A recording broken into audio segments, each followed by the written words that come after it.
What I want to talk about today is vision. Not woo-woo, vision board, but vision more tactically, like vision as not just a goal, but as a magnet.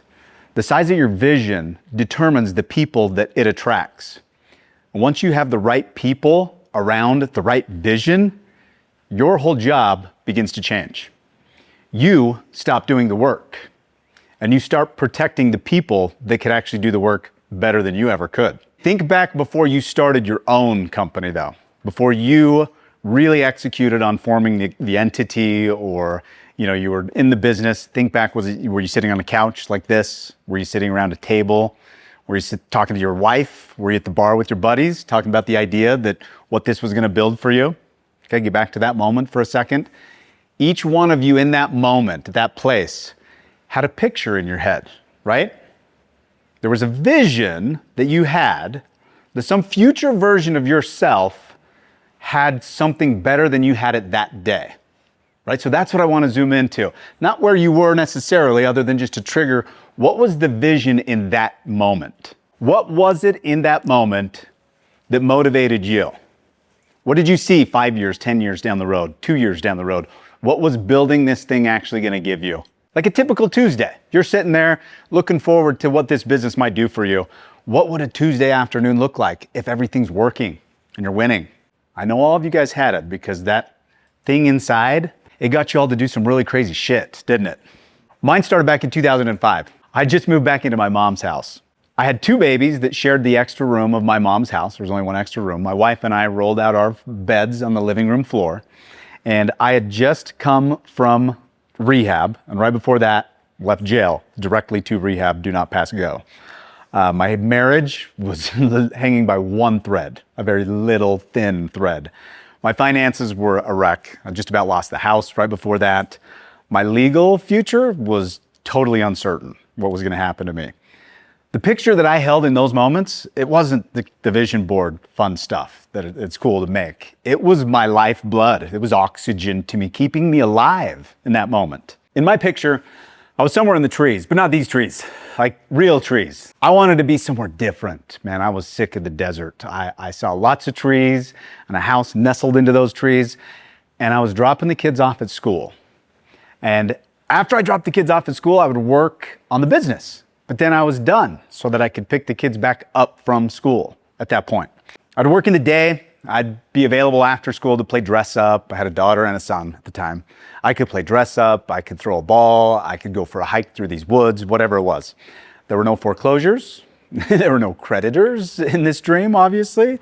There was no prison time hanging over my head, and no fear that it all might collapse any second. Anybody resonate with that? Maybe not such an extreme picture, but building out of something, that's what you're building towards, is to get the hell away from something back behind you.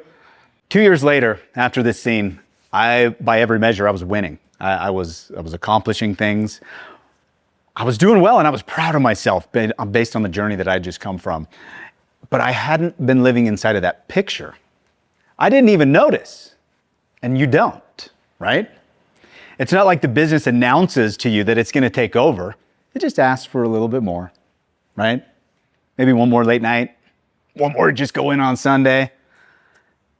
Maybe it's another estimate you got to get out, a couple more emails you got to send, some invoices you got to get done, client call you got to take, customer who's pissed. So you say yes. You say yes to that because saying yes is what got you here. You know that. It's what feeds you. Until you realize you haven't actually thought about that picture that you just wrote down for months. And it's not that the picture went away, it's that the business just got so loud that you couldn't hear that picture anymore.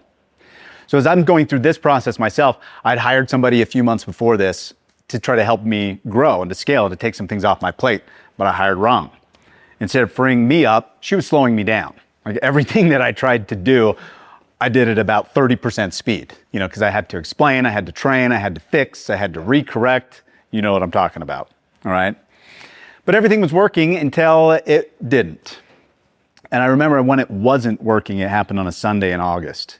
My sister had called me maybe a day or two before that and invited us to go over to her house after church. Because we had 2 boys, they celebrated their birthday early August, and she invited us over for dinner. I got up earlier that day than I usually did on a Sunday to tell my wife, Kim, that I'm not going to be joining you for church. And I hope I'm done in time for dinner, but we'll see. I got shit to do. I got some stuff to catch up on. I'm pretty sure that I was a big dick about it too. Not because she had done anything wrong, but because I was freaked out. I was stressed. I was behind with everything. And I needed somewhere to put the blame. And she was there. I was 3 weeks behind in all of my billing. Hadn't collected a dime in almost a month. I was 2.5 months behind on entering anything into the books for transactions. What was really freaking me out is the cash was getting tight. I see the bank accounts shrinking. So instead of going to church and to dinner, I went to the office. The weekdays back then were for keeping the business going. I made sales calls, dealt with clients, vendors, putting out fires, all that stuff. The weekends is when I got the work done that piled up during the week that I couldn't get to, right? The billing, the emails, the bookkeeping, all that BS. So I sat down Sunday morning in the office by myself and I zeroed in on the bills because that was freaking me out the most. I didn't know if I was gonna have enough money in the bank to pay the bills that were piled up. So I went after that first. By lunchtime, I was done. And I started to get a little bit happier because I'd realized this business is probably making quite a bit of money. Probably kind of the operative word. I didn't really know, but I had paid all the bills and there was still a couple grand in the bank. I hadn't collected in months. But all the profit was tied up in these bills that I hadn't yet sent. So that's where the anxiousness next started to focus in on. So I zeroed in on the bills and started creating invoices. And I sent one after another for 3 weeks worth of billing to all these guys that I knew this is gonna create a little bit of a problem tomorrow morning when everybody gets up and sees these bills just stacked up in their inbox. But I kept going. I summed all those up and I realized that those invoices added up to be a lot, actually. And then I started to get kind of happy. I was thinking, wow, that on paper, I was writing it on a piece of paper, and on that piece of paper, it looked like I was winning because I had a lot of cash that I had just invoiced, and I'd already paid all the bills that were correlated to that same period of cash. And I was feeling pretty good about it. So I thought, I'm gonna take a break. I'm gonna eat some food, go next door and grab a burger. While I'm out, I thought I'd call Kim, my wife. She told me the dinner was over, kids were just getting out of the tub. I'd missed all of it. I still had 2.5 months of bookkeeping to do though. So I resolved in that moment after finding out I just missed everything that I'm going to stay here until the books were done. I'll get everything, the transactions entered up until yesterday. I will be caught up to justify kind of the price I paid for what I just missed. So I sat down and began to enter in the transactions. I kept going at it one after the other. Not my favorite thing to do by any stretch. And I noticed the window that was right in front of my computer, like computer's here and the window's here, began to go more from a window to a mirror as it got darker and darker. And it was 9:30 p.m. when I finished. It was totally dark outside, pitch black, and I had just entered the last transaction and still sat there alone in the office. Now, all I had to do though was balance the books and close those months out and I could go home. Rubbing my eyes, I let out a string of 4-letter words at the top of my lung. I was there alone, so that was kind of my therapy, you know. I don't know if you guys do anything like that, but I do all the time. I couldn't find a problem that I'd been fighting with for 2 hours at this point. It was almost midnight now. It was like 11:30 or something. I'm rubbing my eyes. I'm pissed. There was 9 cents in July that I was off. It didn't match up by 9 pennies. I'd gone through it. I'd re-gone through it. I'd gone through it again. So I didn't know what else to do. So I decided I'm going to print everything. So I printed the Amex statement, the bank statement, the ledger, the bill payments, the invoices. I printed them all. Maybe just to get a little bit of sound in the office besides me cursing and swearing at myself in the mirror. But there I did. I printed everything and I had a stack of papers and I started going through them line by line. 2/3 of the way through the month, I found it. There was a 0-1 where it should have been a 1-0. I just transposed 10 cents to 1 cent, but I found it. And man, when I found that, I jumped up like I fucking just conquered Mount Everest. I pumped my fist in the air like, yeah, who's your daddy? Come on. I was excited. And then it hit me after I'm dancing around like an idiot there by myself at midnight that I'd spent 3 hours hunting for 9 cents on a Sunday, alone, all day long, while my kids and family celebrated my boy's birthday. You see what's happening here? Like this very hustle, the very thing, all those yeses that got me to that point, that made me feel good about it, was actually the lid keeping me from going to the next point. So I put away my laptop. I started to drive home. There's nobody on the roads. It's 1 a.m. almost now. And I realized this isn't the first time, this is not a one-off experience, right? There's things like this that have happened before. And I started to recognize that the more that I grew, the more the work was multiplying. Doesn't take a rocket scientist to figure that out. But then I started thinking, shit, that means more transactions to enter. That means more opportunities for me to put 1-0 instead of 0-1 or vice versa. And the only solution I had in my bag that night to how to solve that problem was more of me to solve it. I thought, that's not my picture, man. That's not what I'm doing this for. This is where founders sometimes get pretty dangerous, downright silly at this moment, because we do some dumb shit sometimes. And in that moment, I did some dumb shit. I didn't pull over and think, gosh, I need some better systems. I gotta find a better way to run this business. I thought, what the fuck am I doing? I just invoiced almost $500,000. I don't need that much money. That's not what part of my vision was. My picture was to be with my kids, my family. I'll just do less. I'll just dial it back a notch. That was my solution. So instead of working on the business or the system or growing, I'm gonna turn it down, was my idea, right? So I thought, okay, that's good. Tomorrow I'm just gonna slow down a little bit. I got home, went to bed, did my thing, got up the next morning, and I thought, okay, I'm gonna call my clients and start going through this process. I called the first one and said, hey, I'm just gonna tone things down a little bit and just take a little bit of that off. And I thought they would actually like it because of the amount of invoices I just sent. And the first guy listened to me and he's like, hey man, yeah, no, I totally understand where you're coming from. It makes sense.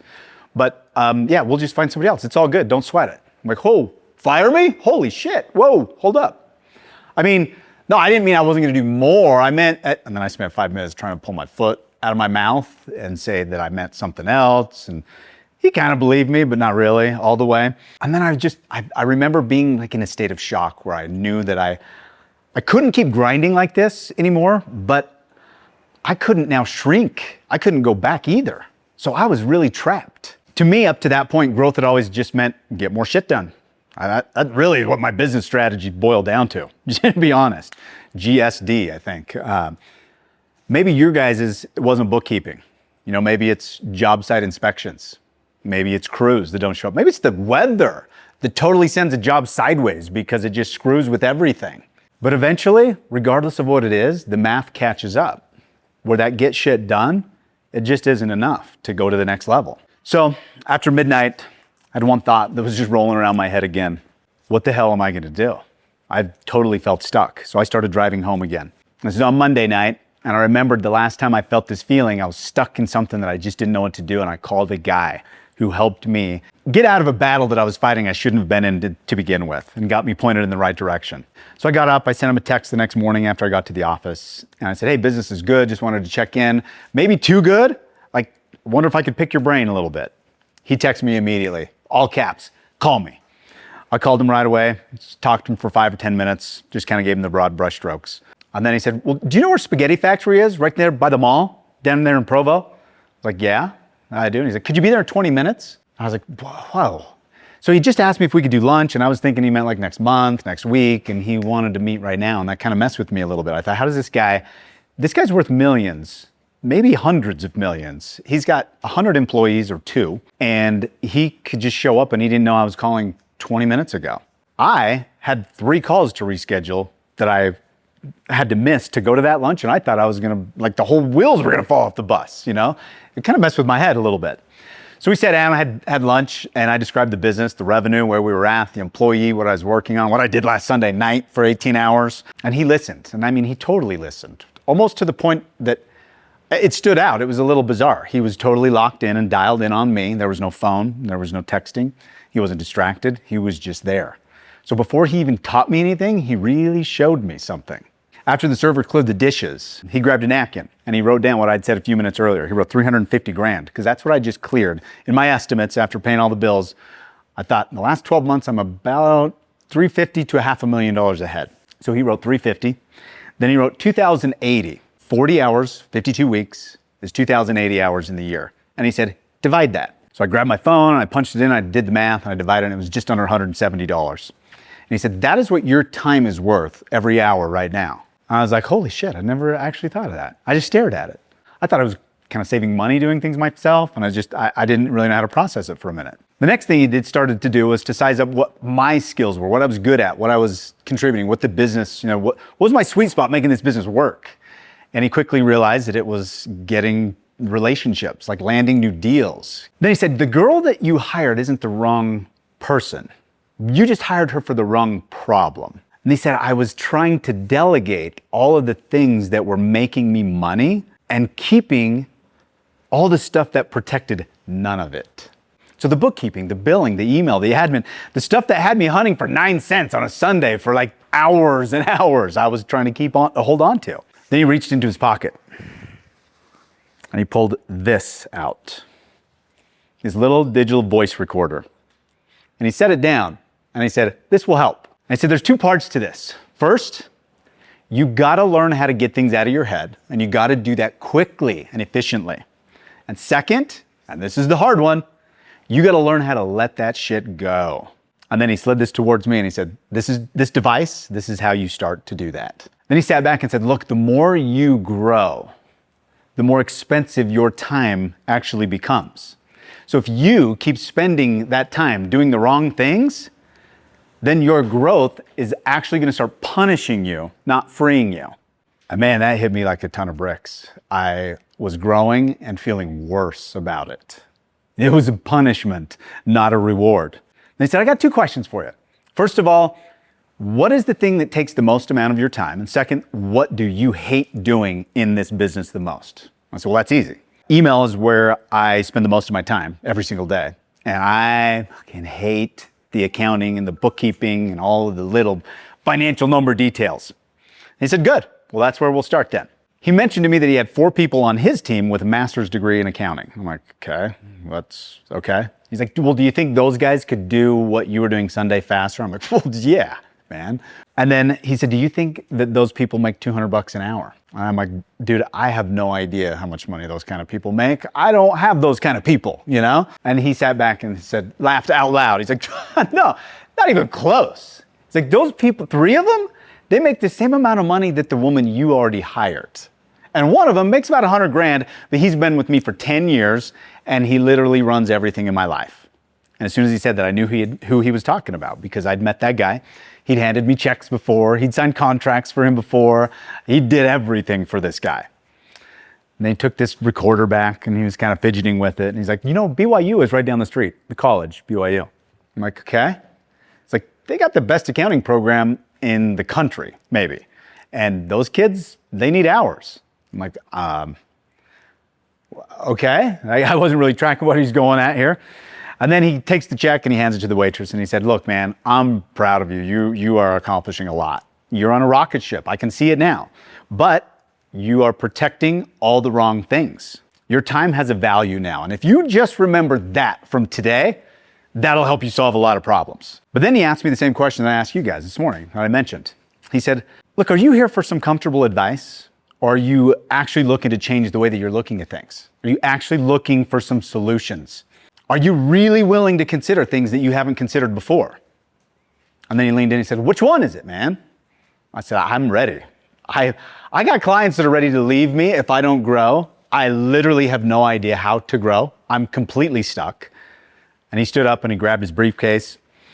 He pushed that recorder back to me and he said, all right, come to my office tomorrow and bring this. Talk to my assistant. So I did. The next morning I went to his office. I sat there for almost 3 hours. We recorded everything on this little device, the whole conversation, as he asked me about billing, payroll, invoices, reports, who paid us, who we paid, everything.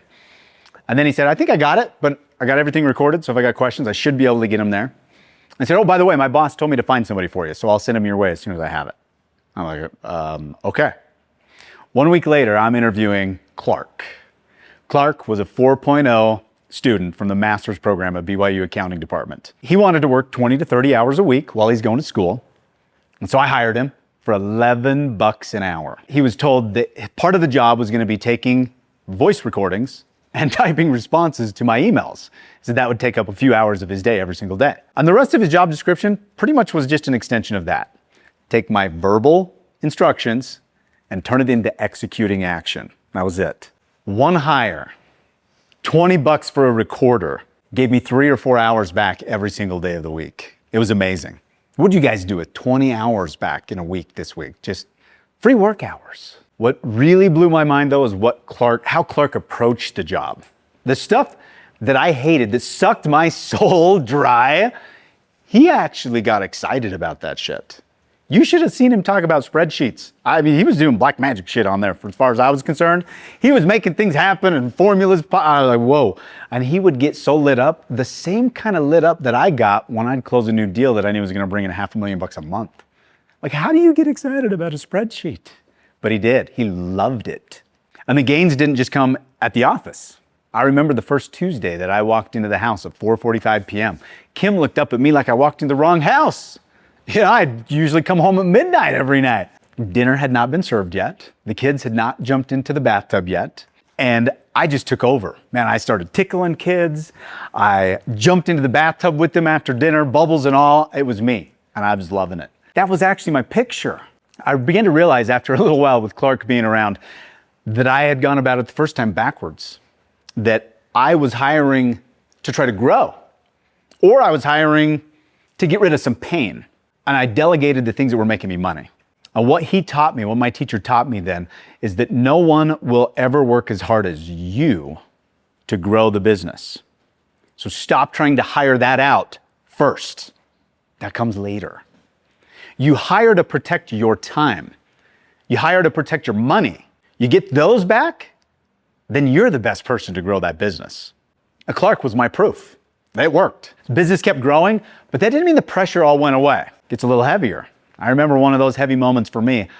We were doing advertising at the time and everything was running through all these servers and the servers went down. Middle of the night, I was asleep. For 3 hours they were down. It cost us $287,000. It was fixed before I woke up. But that pressure, along with the other pressure, like the fires weren't stopping just because I had some time back. Things were better. I was in my picture a little more often. Hot on the heels of that issue, it was December. And I'm feeling my back up against a wall. And I know that we need to have Christmas. People are talking to me about Christmas parties we need to plan, bonuses we need to give. And I'm thinking, bonuses? I want to fucking fire everybody. Yeah. I was smoked. And my wife was pregnant with, like really pregnant with our third child at that time. And I remember thinking, I got to go. I got to get this sorted out. So I went home early and I said, Kim, I'm going away for a few days. She just looked at me. Belly. Like, what? Now? Where? I was like, I don't know.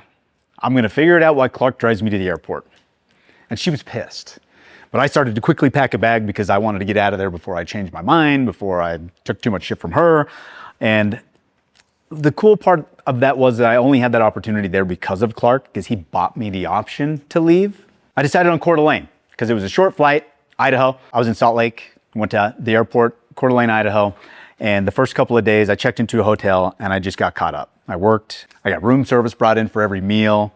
I was alone. I can get through some work fast, you know, nobody's busting your balls from knocking on the door just to bring you food was the only disruption. The second night, I decided I'm gonna get out of this room and go for a walk. Walked outside and they're getting ready for Christmas. There's some shops and some different things. I see toys and things in the windows and decided I'd pick up a couple things for the kids and I started thinking more about the kids. Then I started thinking about what am I doing? What am I doing here? Why am I doing all of this? What am I building all this stuff for? And then I went back to the hotel. I actually had a massage scheduled for that night. And I had that. It was great. And then I was in the hotel room alone. Again, it's totally quiet. There's no phone. There's no fires to put out. It's night. It's the weekend.